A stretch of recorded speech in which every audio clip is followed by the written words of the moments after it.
Market rental pernah teruk. Harga tanah terlalu tinggi. Nah, tanah ni bukan benda yang hutang you 2-3 tahun. Hutang 30 tahun. Sir, do you agree with the price? Itu apa aku buat ni? Waktu tu tak ada cikgu melainkan buku dan juga ejen Cina ni. Izzuan, by 30 kalau kau tak keluar, kau tak keluar. Ayat keramat tu saya pegang sampai sekarang. Saya tak rasa saya boleh buat apa yang saya buat sekarang ni di mana dahulu. Walaupun saya ada ilmu tu. So apa yang Gen Z kena buat sekarang kalau dia masih lagi nak hartanah tu? Bukan sembang feel. Assalamualaikum warahmatullahi wabarakatuh. Selamat datang ke Financial Saja Podcast. Podcast inspirasi kewangan on the way nombor 1 di Malaysia. Saya Syarifuddin Saidan. Saya Aisyah Rahman. Dan hari ni kita nak cerita pasal Kewangan dalam hartanah. Tapi bukan sembarangan hartanah, Tuan Pudin. Dia ada kenapa banyak kan.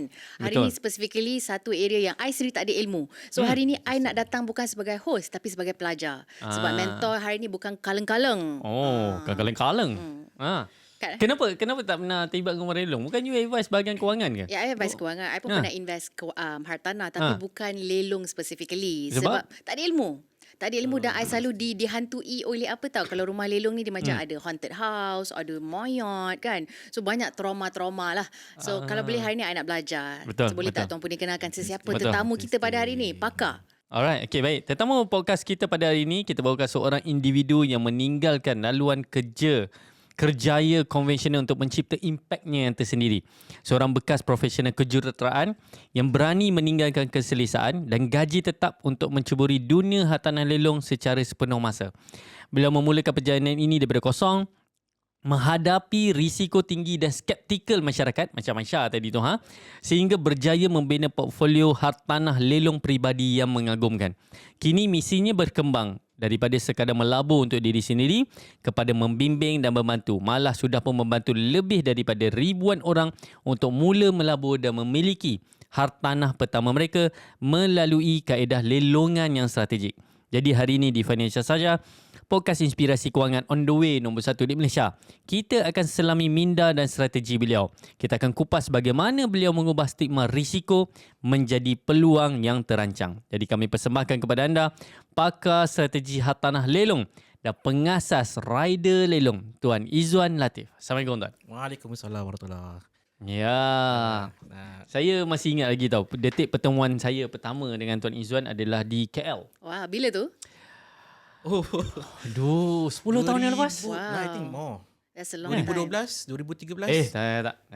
Saya lepas kahwin rasanya. I see. Okay, saya yang kan. agak ke depan. Saya- Saya ingat lagi rumah pertama. Ya, dekat KL. Saya tengok saya pernah melalui kesalahan membeli rumah.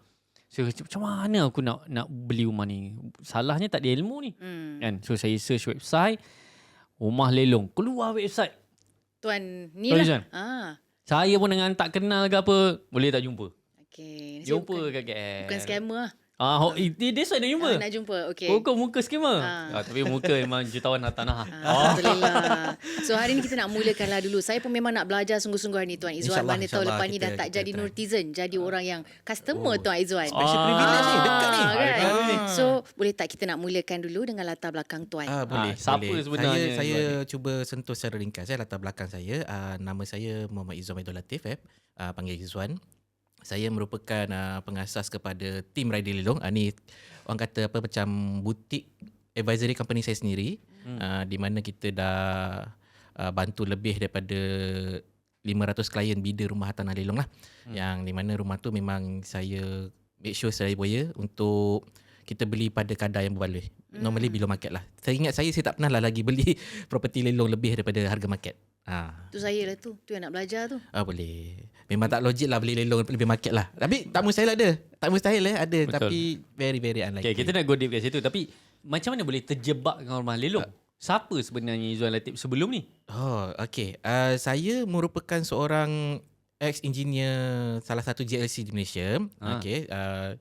Dan macam mana saya terjebak tu agak interesting. Sebab walaupun nama saya engineer, tapi sepanjang saya bekerja dekat JLC tu, boleh dikatakan bila kita kan setiap staff eksekutif ada meja kesibukan masing-masing kan. Memang banyak buku. Daripada banyak-banyak buku tu, saya ada satu momen tu saya realise something tau. Daripada katakanlah 10 buku tu, hanya satu saja buku yang berkaitan dengan teknikal, lagi 9 berkaitan dengan kewangan. Dan buku yang teknikal tu saya ingat sampai sekarang. How to be an ethical hacker. Itu pun sebab Hacker. company bagi. Itu yang berkaitan dengan kerja. Tapi yang the rest memang kewangan. Yang lagi yang membuatkan saya terbuka hati adalah disebabkan mungkin saya baca, I think antara yang besar adalah Robert Kiyosaki. Betul. Dia cerita pasal general about financial personal Yeah, finance. Rich Dad Poor Dad. Dan Tuan Aziz Ali. Ui, Dia antara pioneer lah betul. dalam rumah lelong. Kalau buku pasal lelong tu dah kira vintage dah tu. Masih lagi saya simpan sampai sekarang. I think that's the reason macam mana saya boleh terjebak dengan lelong lah.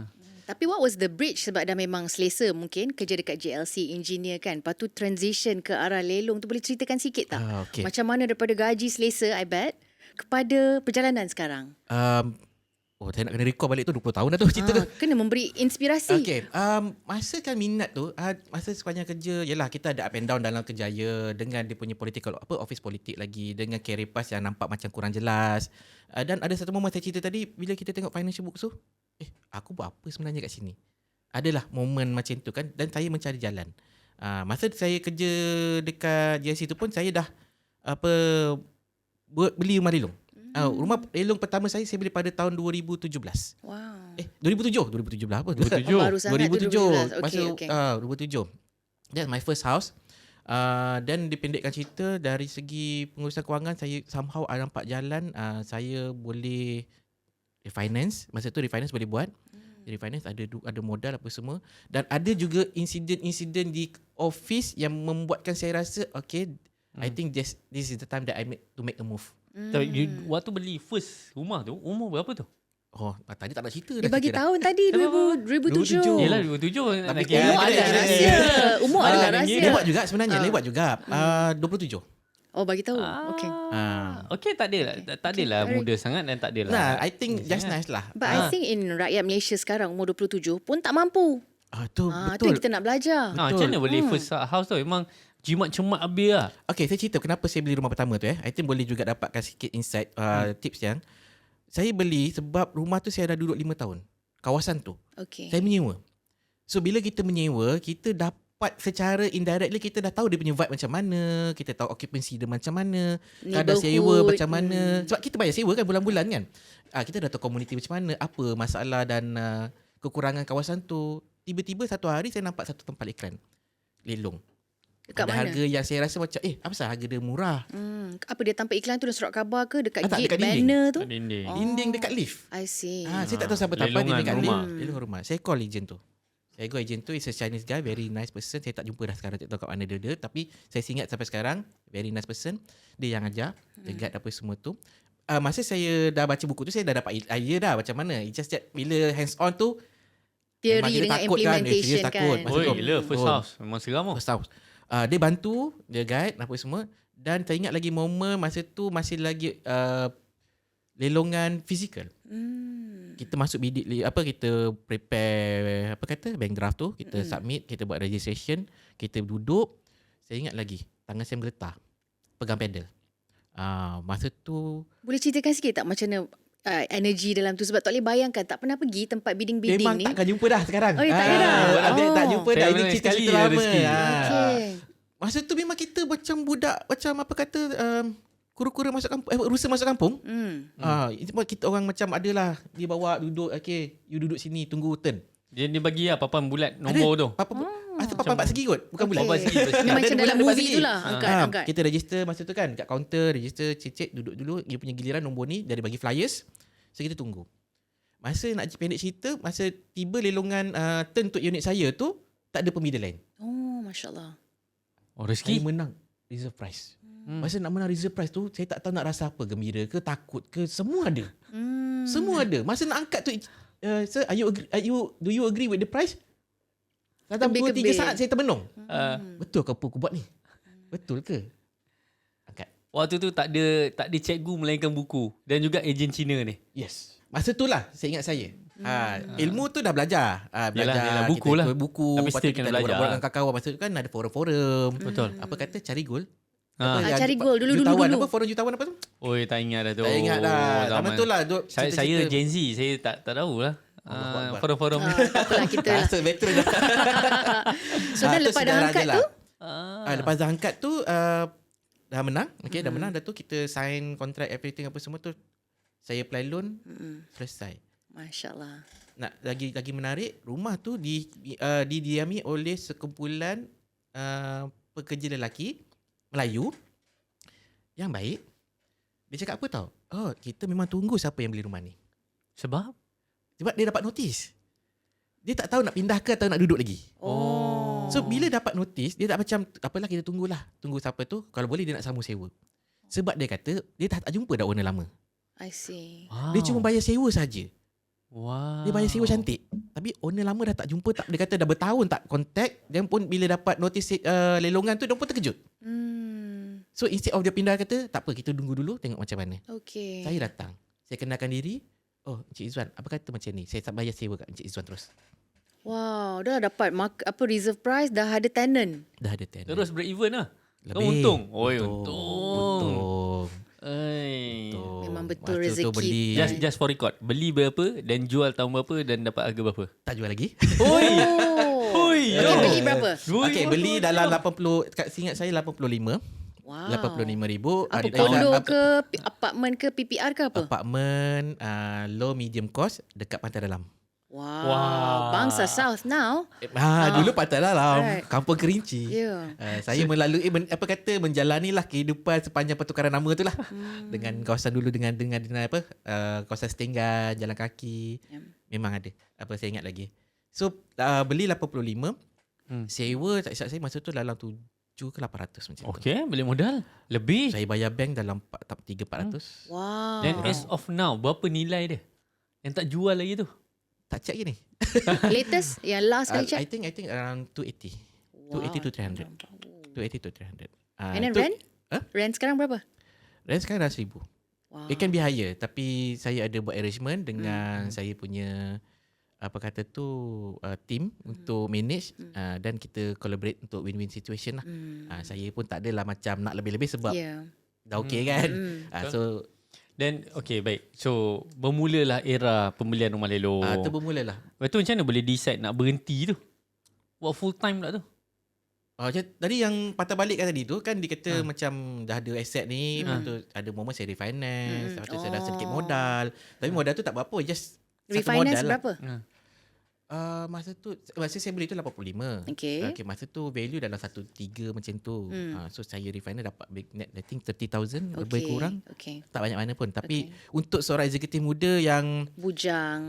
masa tu dah kahwin. Oh, dah kahwin pula. Dah kahwin. Okay.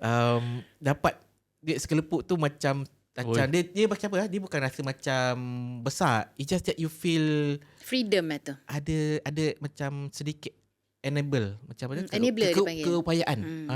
Aku can do something with this money. Dia tak macam bulan-bulan you kena simpan sikit-sikit kan. Dia tak nampak pergerakan tu sedikit lambat, tapi bila saya refinance tu ada tu. Masa tu tak fikir apa-apa lagi. But there are certain incident dekat tempat kerja yang membuatkan saya asal aku macam ni dan aku ada benda ni. So dia ada macam kata panggil push and pull factor. Ada yang sini menarik, yang sini menolak. So bila complete kedua-dua unsur ni, maka terjadilah satu keputusan. Berhenti. Tapi sebelum berhenti tu kan, I know kita tengah sembang pasal lelong. Tapi ada tak buat persiapan lain? Waktu nak berhenti tu persiapan kewangan. Gaji, mula saving ke. Thank you so much for asking the question. Ini pun satu benda yang saya rasa agak, bila kita patah balik dan lihat we feel like we are connecting the dots. Betul. Sebenarnya sepanjang saya kerja tu pun, my habit actually memang dah membentuk saya untuk bersedia dari segi kewangan. I spend below my means masa tu, walaupun dalam keadaan circle yang memang masa Mewah tu kan JLC kan? tak kata mewah lah, tapi cukup selesa lah. Boleh lah, boleh. Tapi saya memang ada habit menyimpan. Lepas tu kewangan saya masa tu pun agak terkawal. Hutang pun agak terkawal. Tu rumah sewa satu, saya tak ada rumah sendiri masa tu. Cuma masa tu saya dah kahwin dan ada anak. Itu antara apa kata tu consideration saya yang paling besar masa tu sebelum saya buat keputusan.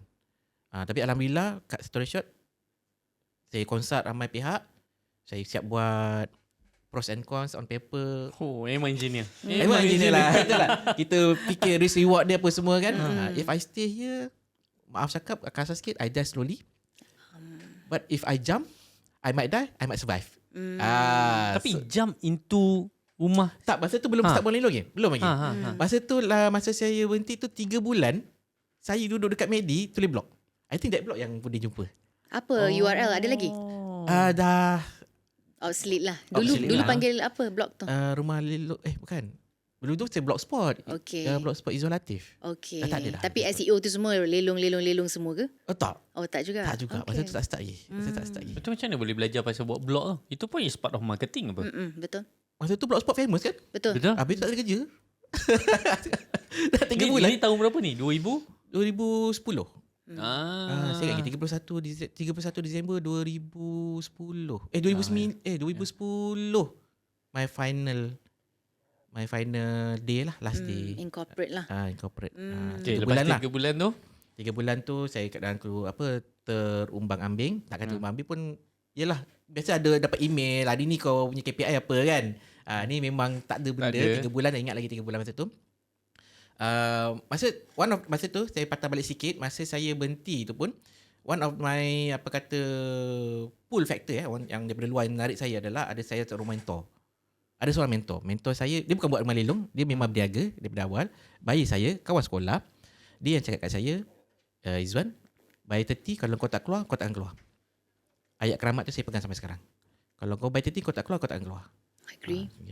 Dan dia yang guide saya masa 3 bulan tu pun, dia pagi-pagi dia macam ada, even dia sediakan satu office kecil dekat office dia untuk saya duduk dan Wow. untuk saya. Tapi yang keluar ni kira jadi sebagai rent lah, betul tak?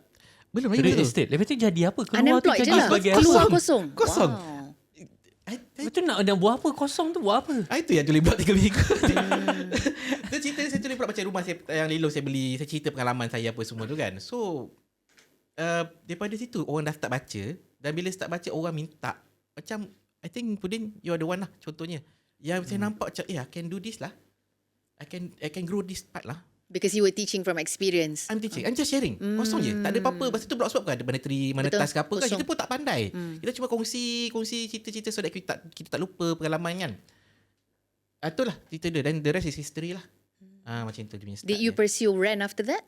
Real estate negotiator Yes. punya license. Kena ke? Masa dapat lelong, mungkin dalam few years later tu, saya register as a rent. Buat rent. Lepas buat rent tu pun tak lama, I think 5 years. Sempatlah jadi macam top brand juga lah. Oh, tak Okay lah kan.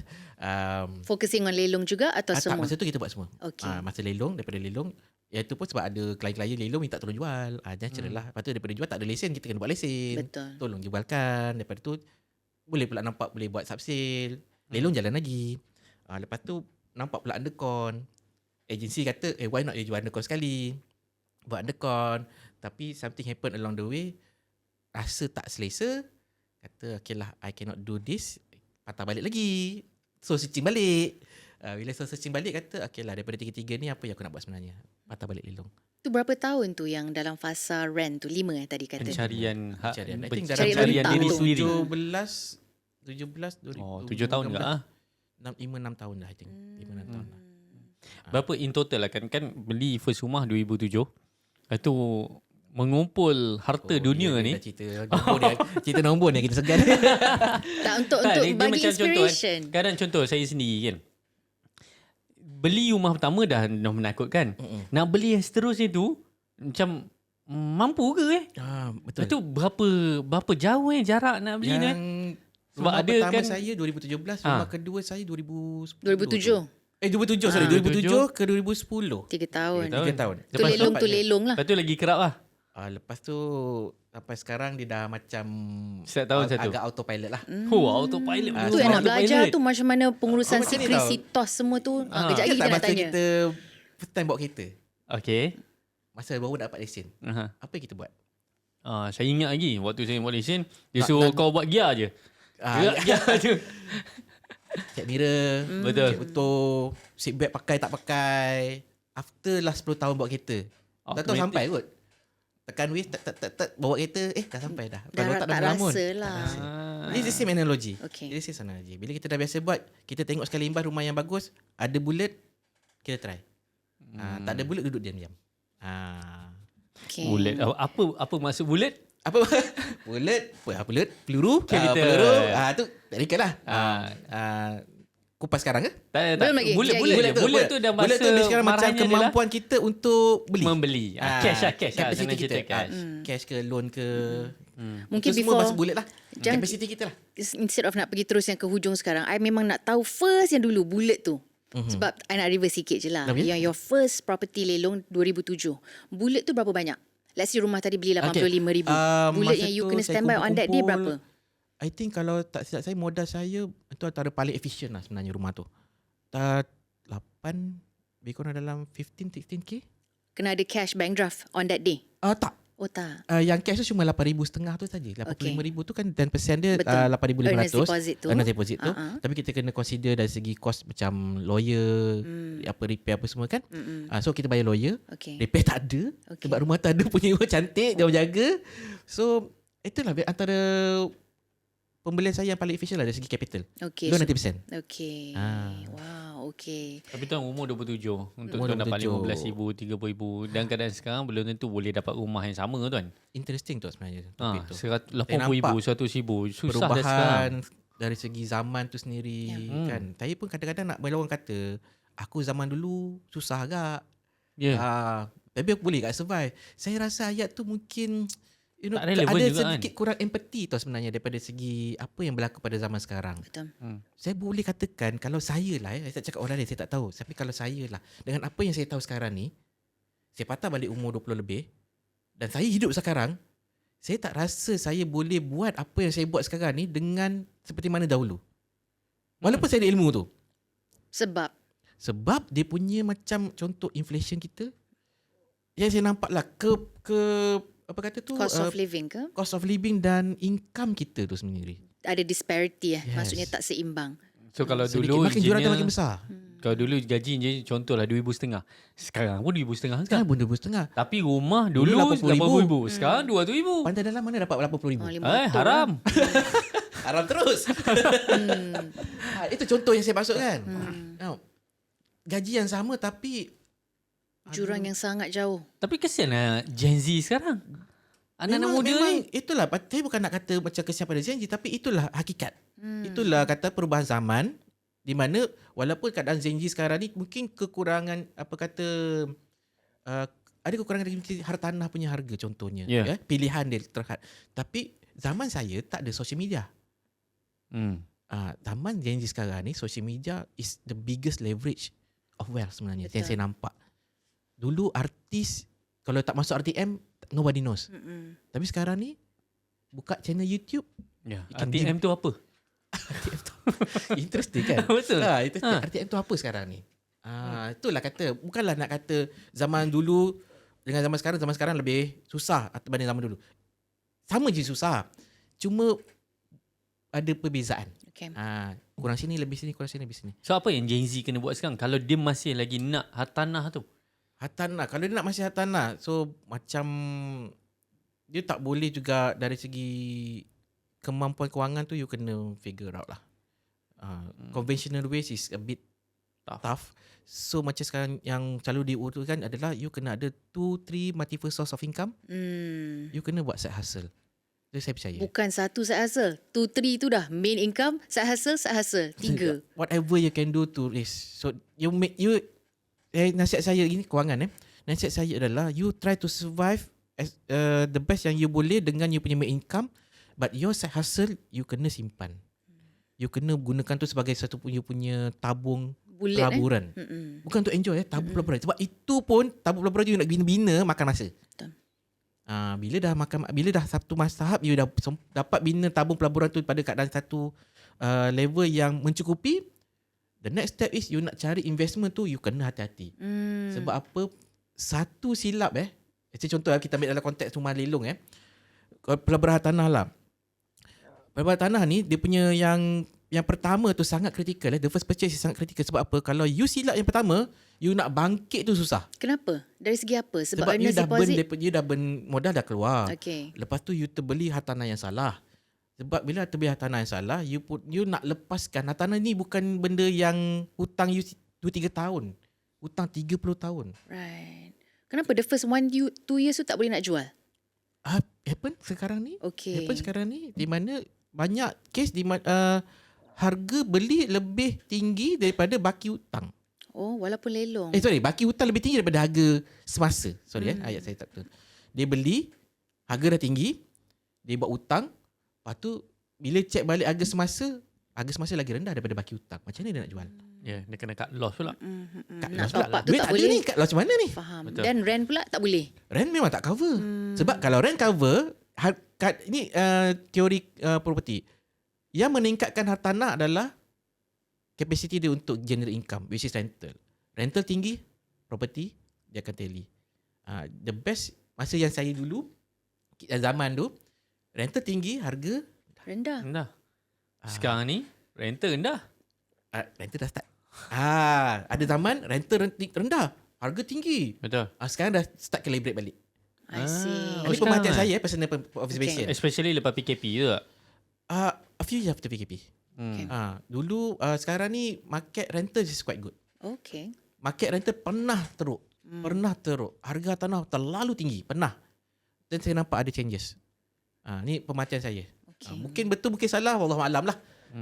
Sebelum Tapi, kita nak masuk dekat peluang lah, reward, I nak tanya lebih sikit pasal risk. Okay. Tadi Tuan Izzuan ada cakap pasal salah beli langkah. Apakah contoh-contoh mistake salah beli tu? Barah yang akan berlaku bila kita salah beli. Salah beli tu nak tentu dari segi konteks macam mana? Adakah nak sentuh dari segi konteks hartanah secara keseluruhan ataupun nak sentuh dari segi konteks hartanah lelong saja? Hartanah lelong, tapi jenis apa yang barah lepas tu tak boleh jual, tak boleh rent, lepas tu yang sangkut dengan financing 30 tahun tu? Okey. Sekali lagi saya jelaskan, ini adalah pendapat peribadi. Kalau kata hartanah lelong ni, kalau you beli pada harga bawah pasaran, dia punya chances nak silap dari segi harga tu mungkin sedikit rendah, risiko dia. Yang biasa terjadi adalah bila you beli hartanah future price. Walaupun lelong. Lelong tak future price. Okay. Lelong memang dah harga Bawah market lah. harga market sebab dia dah siap kan. Okay. Future price ni biasanya terjadi bila you beli hartanah baru. Sebab dia tak ada benchmark. I see. Dia tak ada benchmark. So itu yang satu kesilapan yang saya nampak is a very agak fatal mistake lah. Tapi hartanah lelong pun banyak masalah. Okay. Saya tak nafikan. Kita boleh Contoh sentuh. masalah dalam hartanah lelong? Oh banyak. Contoh bagi 5. Oh 5 banyak. Sebab orang dengar ni mesti terus macam nak beli lah. Okay. Kita sentuh dulu apa masalah lelong. Nanti saya sentuh kenapa dia best. Okay. I think it's fair lah. Kita kena cerita dari segi dua side of the coins kan. Okay. Biasanya masalah lelong ni, biasa saya panggil perangkap lah. The traps yang ada dalam rumah lelong ni, dia melibatkan 4 benda. Okay.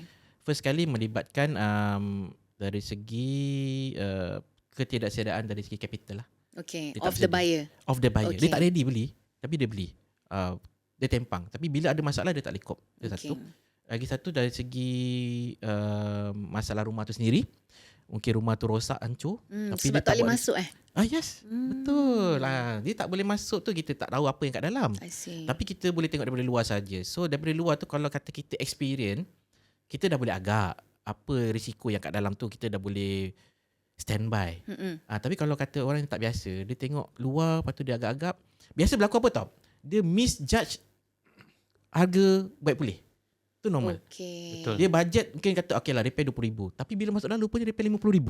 Sebab kita tak boleh check. Kita assume je. Assume saja. Ingatkan rosak sikit. Kali dalam retak. Crack. Big crack. Macam mana nak buat? Crack ni nak buat structure saja dah berapa? Nak runtuh ke? Dia cuma duit ada cukup-cukup RM20,000 tu Deposit je tadi. repair. Dia kata bajet dia. Lagi RM30,000 macam mana? Habis. Goyang. Confirm Okay. goyang. And then lagi satu adalah dari segi challenges yang rumah lelong ni, penghuni. Syarat membeli rumah lelong ni, satu syarat yang kita kena aware adalah bank tidak akan beri milikan kosong.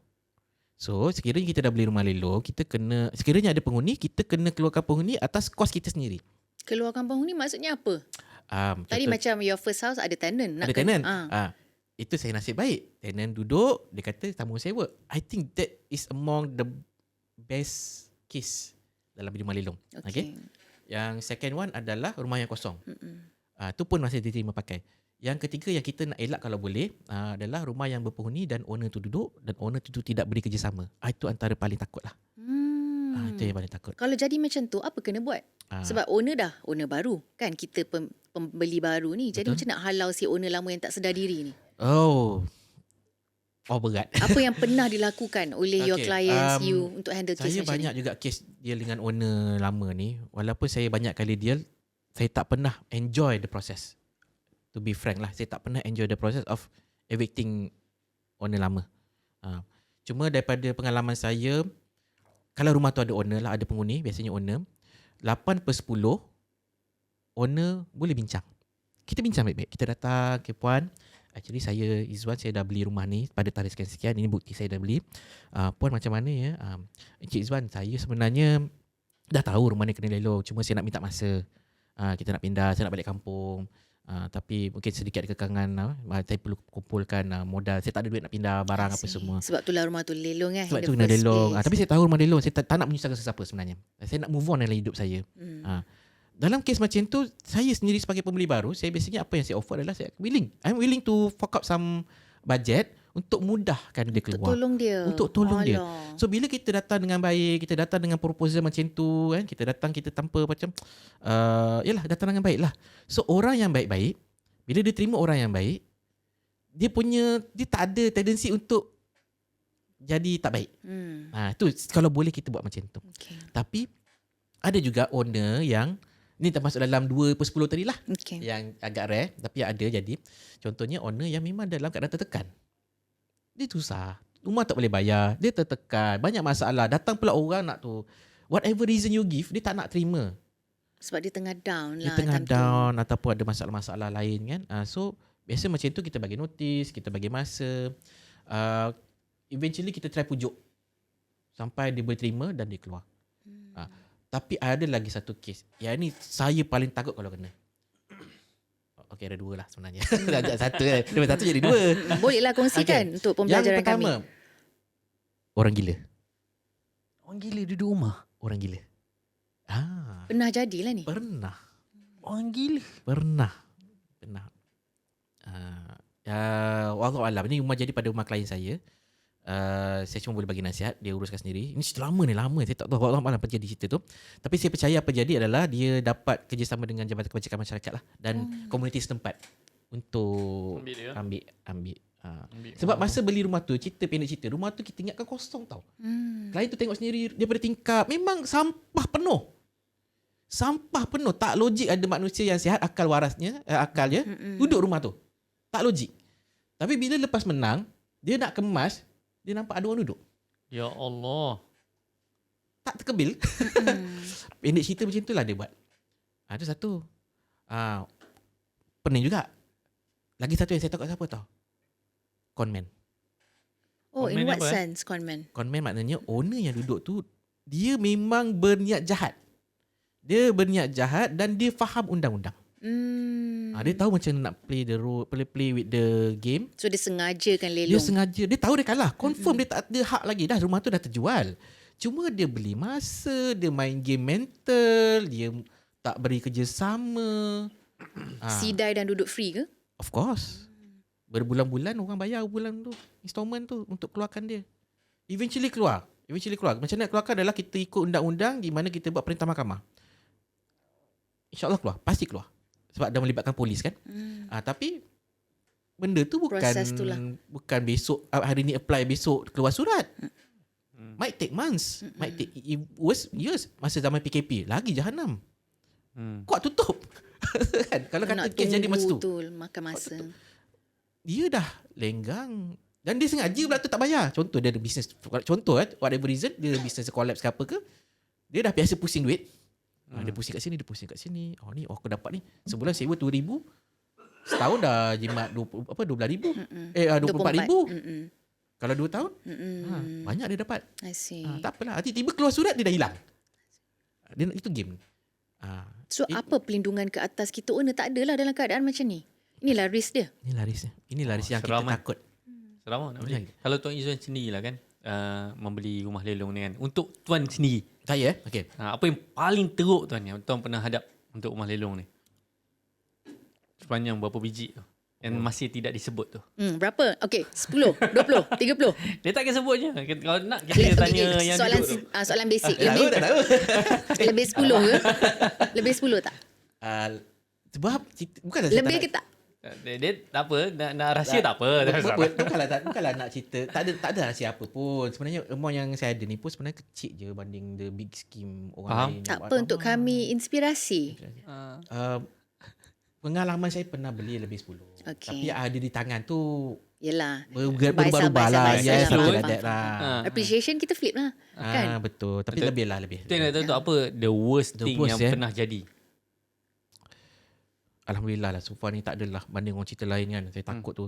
So far paling teruk I think yang owner dia Owner dia tak nak stress. keluar. Dia stress. Dia bukan con.